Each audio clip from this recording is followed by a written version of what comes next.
try to understand this a little bit better. Joining me now are NBC News investigations reporter Tom Winter, and here on set with me, my pal, editor-in-chief of Lawfare, NBC News, MSNBC legal analyst Ben Wittes.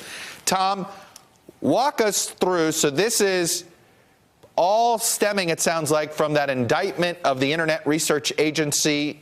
And we go from there. Walk us through it here. Okay, so Chuck, as part of that indictment, they named a company called Concord Management. It's a company owned by Yevgeny Prigozhin, who's been dubbed Putin's chef. He was the chef. Exactly. Yes. He was a caterer for Putin, who has now become one of his closest confidants. And in that indictment, it lays out that Concord was essentially the bank for the operation, for the troll operation.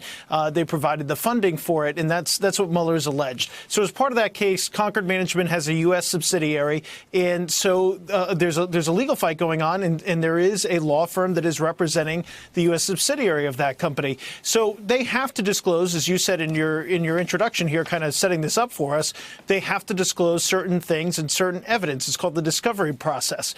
They've been fighting over the past several weeks and months and this is Mueller's team has been fighting, not to disclose certain sensitive pieces of discovery, which they think could go to Russian intelligence and could kind of provide to them how the U.S. was able to figure out that it was the Russians and how they were able to develop all of this evidence. And as an example, Mueller's team says, hey, we've shared with them somewhat innocuous amounts of discovery and evidence so far. And after we did that, we started to notice it online and on these online file sharing. This was back in October of last year. All these accounts have since been suspended, but they just use it as an example, saying, look, they took the most innocuous stuff that we've sent them, and they wanted to put it out online and say, well, this is all that Robert Mueller has, in a way to kind of paint the investigation as not having a lot of evidence. And here we are, fighting about sending them the really detailed, sensitive stuff. So that's kind of how this fight came up, and that's where we stand.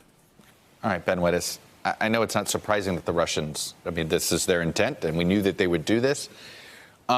At this point, what do you do if you're Robert Mueller?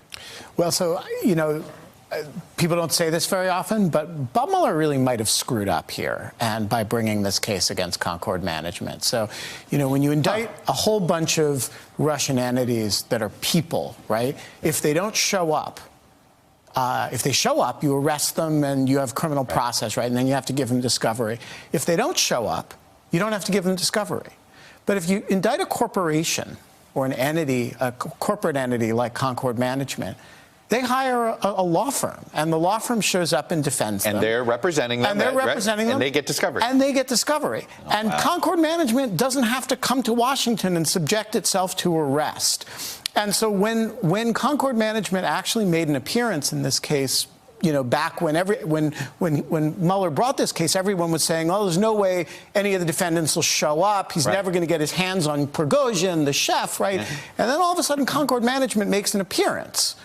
And they make an appearance not because, like, any of their assets are vulnerable here. They just had their lawyers, these lawyers at Reed Smith, come in and represent them. And this has caused problems. And, it forces Mueller to actually litigate this case without getting a lot of the benefits of litigating this case. And I've wondered for a while whether that was a strategic error or a bad move. And this is an example of some of the benefits that you get by litigating. You get the discovery. And by the way, if you happen to be an arm of Russian intelligence, Russian intelligence gets to use that to discredit the investigation itself. Tom Winter, any legal exposure here for the law firm that represented Concord? It's possible, because there was a protective order that was put in this case saying, hey, you can only share this with essentially with the defendants, with any potential witnesses that you might call in a trial. It's fairly specific. I mean, it would take a couple of minutes to go through it, but if in fact the law firm knew that this material would be shared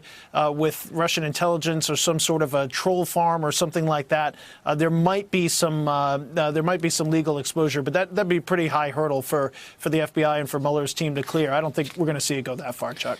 Once again, Ben Wittes, the Russians using our own freedoms and laws against us, right? Whether it's our freedom of information, freedom of expression, or the laws that we have that protect you as somebody accused of a crime. Look, the Russians have been masterful at using our legal system, and the indictment a few weeks ago against Natalia Veselnitskaya, where she is accused of obstructing justice, by faking material in U.S. courts on behalf of the Russian state is an example of that, and this is another example of that. I want to quickly move to the Roger Stone development today. Mueller wants a delay in a trial, needs more time to sift through all the evidence they seem to have acquired. And Roger Stone's attorneys agreed to this. What do you make of this, Ben? You know, if you're Roger Stone in this situation, you want to be able to say, trial tomorrow, speedy trial, but you also want all that discovery. Speaking of discovery. He needs to find out what they have. He needs to find out what they have. There's apparently a large volume of material, and so if you're the prosecutor, you want to give yourself time to do that in an organized way, and if you're the defendant, you probably also want time to process it in an organized way. All right. Tom Winter, thank you. Ben Wittes, I got to let you go. I appreciate you both. Very quickly, Ben, did what they found in Roger Stone, do they think Roger Stone is still a key player, or is he possibly a bit player? I have no idea. I really don't, and I wouldn't trust anybody who claims to know. I know. That's, to me, one of the interesting questions of Mr. Stone. Thank you, sirs. Hello, YouTubers. If you're watching this, it means you've checked out our channel, so thank you. Now do me a favor. Subscribe by clicking on that button down there.